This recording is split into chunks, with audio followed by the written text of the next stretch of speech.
Halina't atin pang kilalanin ng gusto ang viral girl ngayon ng Twitter at Facebook na si Julia Gwyneth Neri Ostan o mas kilala sa bansag na ang babaeng magkaiba ang kulay ng mga mata. Si Julia Gwyneth ay ipinanganak noong September 14, 2004 sa Talisay, Cebu. Siya ay 17 taong gulang sa kasalukuyan. Ang kanyang mga magulang ay sina Engineer Mateo Ostan at Mrs. Gina Lynn Ostan. At nag-aaral siya ng high school sa STI West Negros University. Si Julia ay na-feature din sa programang KMJS 3 years ago. Matapos siyang maipalabas sa naturang programa, nagbukas ang maraming opportunity kay Gwyneth dahil marami ang kumuha sa kanya bilang model at naging Nikon ambassadress pa siya. Si Julia ay may rare genetic condition na kung tawagin ay heterochromia iridum, kung saan magkaiba ang kulay ng iris ng kanyang kaliwa at kanang mata. Sa kabila ng pagiging magkaiba ng mga kulay nito, ayon sa kanya ay normal naman ang paningin niya.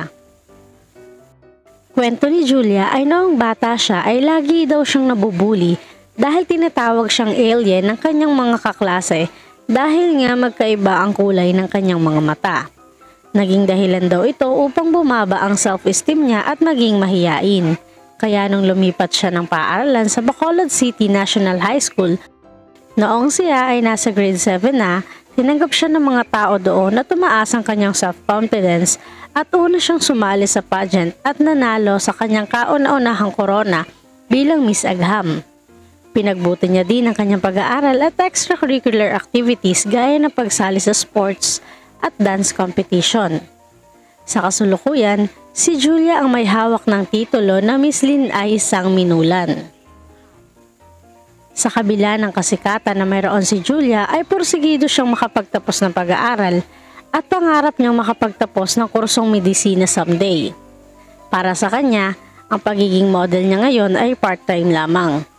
Sabi niya pa nga sa isang interview, "I have always wanted to be a doctor. I will stick to that dream. Modeling is a part-time thing.